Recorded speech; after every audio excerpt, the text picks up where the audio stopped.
राम तो वो है जिसने शबरी के बेर भी खा लिए। राम तो वो है जिसने एक वचन पर वनवास कर लिया। ये राम जैसे हो सकते हैं? सिर्फ डर का माहौल पैदा करने वाले राम के भक्त हो सकते हैं? नहीं हो सकते राम के भक्त। वो किसी भी सियासी, ऐसा नहीं है कि जो भारतीय जनता पार्टी की वॉशिंग मशीन में गया और वो श्री राम को मानने लगा। ये कोई वॉशिंग मशीन नहीं है भारतीय जनता पार्टी। ये उनसे सर्टिफिकेट लेने की ज़रूरत नहीं है। श्री राम को मानने के लिए उनसे सर्टिफिकेट की थोड़ा ही ज़रूरत है कि भाई जो भारतीय जनता पार्टी से सर्टिफिकेट देगी वही राम भक्त होगा, ऐसा नहीं है। 2024 के लोकसभा चुनाव से पहले श्री राम मंदिर के उद्घाटन से ही पहले देश का सियासी माहौल गर्मा गया है और मेरे साथ बातचीत करने के लिए मौजूद हैं देश के मशहूर शायर बिलाल सहारनपुरिया। पहले आपका स्वागत करते हैं बिलाल भाई हमारे चैनल पर। आपका भी साहब, सैनी साहब, बहुत बहुत स्वागत है। बिलाल भाई कैसे देखते हैं, एक तरफ तो 2024 के लोकसभा चुनाव सर पर हैं और उसी से पहले 22 जनवरी को आप देखते हो पूरे देश की निगाहें सिर्फ एक ही चीज़ देखना चाहती हैं कि श्री राम मंदिर का उद्घाटन हो, और उद्घाटन से पहले आप देखते हो कि विरोध के स्वर उठने लगे हैं। कैसे देखते हैं? राम मंदिर का तो किसी ने विरोध नहीं किया। मुझे तो लगता नहीं किसी ने विरोध किया हो।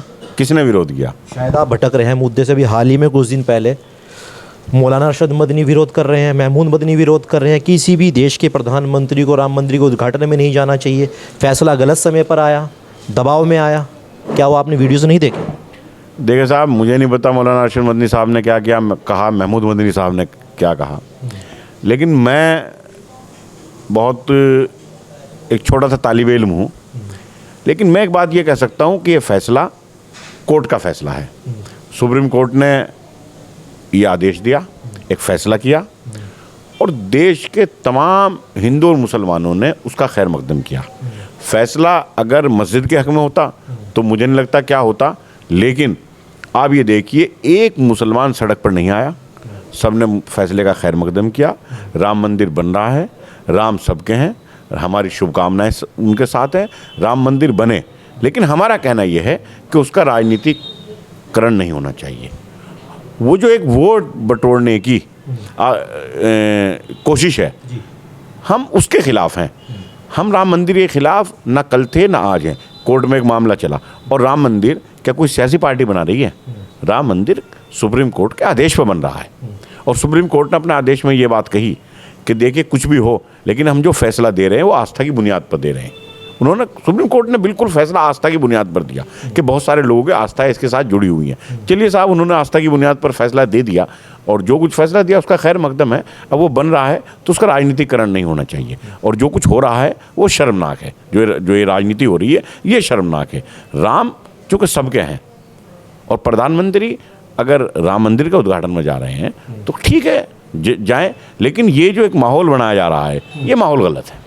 देखिए, हम समाजवादी पार्टी से भी ताल्लुक़ रखते हैं। समाजवादी पार्टी के स्वामी प्रसाद मौर्य लगातार अपने विवादों को लेकर जाने जाते हैं।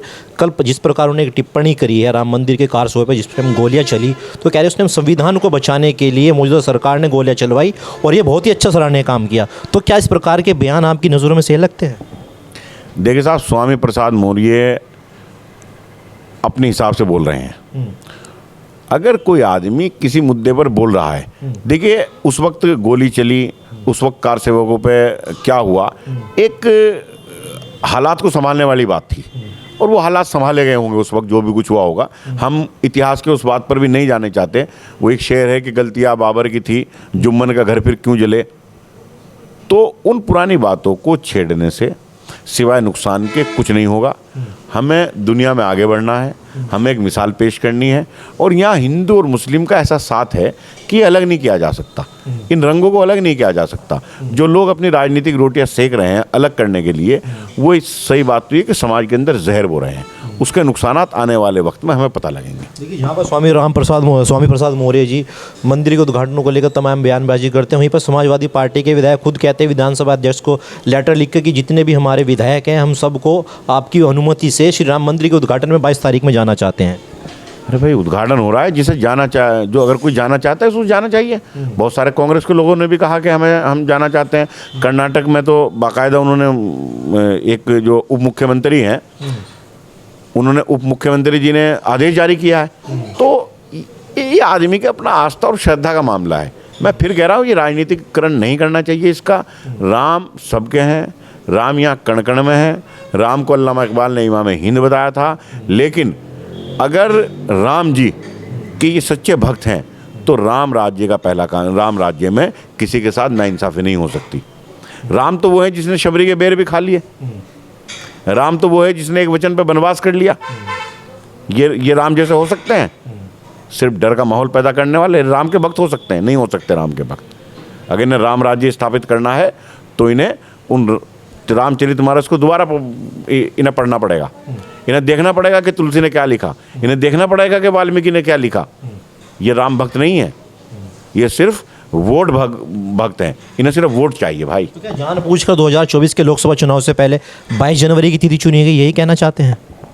देखिए, मैं तिथि पर नहीं जाना चाहता, लेकिन एक विशेष पार्टी द्वारा एक विशेष समुदाय के खिलाफ राम मंदिर के मुद्दे को इस्तेमाल करके, जबकि उनका कोई रोल उसके अंदर नहीं है, पूरा का पूरा रोल अदालत का है और जो कुछ हो रहा है वो अदालत के आदेश पर हो रहा है, लेकिन वोट बटोरने के लिए आगे बढ़ करके ये काम किया जा रहा है और ये नहीं होना चाहिए। ये काम शंकराचार्य का है, ये काम पुजारियों का है, ये राजनीतिक लोग थोड़ा ही करेंगे ये काम। जिसका जो काम है उसे करने दे। मान ले मैं शायर हूँ तो मैं शायरी करूँगा ना, मैं मस्जिद में इमामत थोड़ा ही कर लूँगा। तो आप नहीं मानते कि देश के प्रधानमंत्री को ऐसे कार्यक्रम में शिरकत करनी चाहिए?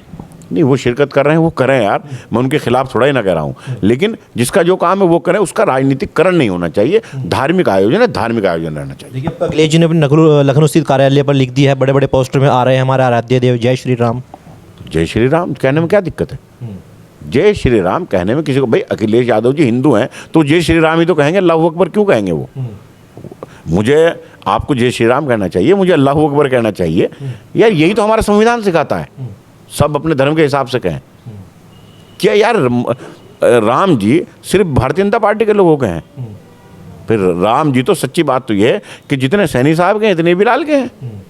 राम तो यहाँ कण कण में बसते हैं भाई, राम तो सबके हैं ना, राम तो यहाँ हर आदमी के राम हैं। आप उन्हें एक जगह कैद क्यों करना चाहते हैं?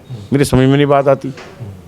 ये लोग तो कैद कर रहे हैं राम जी को, राम को तो अपार है। सरजू जो है वो सरजू सबकी है, उसमें सब पानी पी सकते हैं सरजू में, जहाँ राम जी हैं विराजमान, तो इसलिए कोई दिक्कत नहीं है। देखिए, जब लखनऊ स्थित कार्यालय पर जब पोस्टर लगता आ रहा है हमारा आराध्य देव, तो ओपी राजभर का एक बयान आता है कि देखिए मोदी जी ने वो कर दिया जो पहले कभी श्री राम को नहीं मानते थे, आज वो भी अपने घरों के बाहर, अपने कार्यालयों के बाहर पोस्टर लगा रहे हैं। देखिए, हर हिंदू श्री राम को मानता है, मर्यादा पुरुषोत्तम राम जी को, मुसलमान भी उनका एहतराम करता है, ऐसा कोई नहीं है कि ना मानता हो। वो किसी भी सियासी, ऐसा नहीं है कि जो भारतीय जनता पार्टी की वॉशिंग मशीन में गया और वो श्री राम को मानने लगा। ये कोई वॉशिंग मशीन नहीं है भारतीय जनता पार्टी, ये उनसे सर्टिफिकेट लेने की ज़रूरत नहीं है। श्री राम को मानने के लिए उनसे सर्टिफिकेट की थोड़ा ही ज़रूरत है कि भाई जो भारतीय जनता पार्टी से सर्टिफिकेट देगी वही राम भक्त होगा, ऐसा नहीं है। ये राम भक्त नहीं है, मैं फिर कह रहा हूँ, इन्होंने राजनीतिकरण करके कुछ लोग कब्जा करना चाहते हैं राम पर, जबकि राम तो सबके हैं और हिंदुस्तान की मिट्टी मोहब्बत की मिट्टी है। ये चंद दिनों की बात है, उसके बाद फिर मोहब्बत लौटेगी, नफरत का दौर फिर ख़त्म होगा।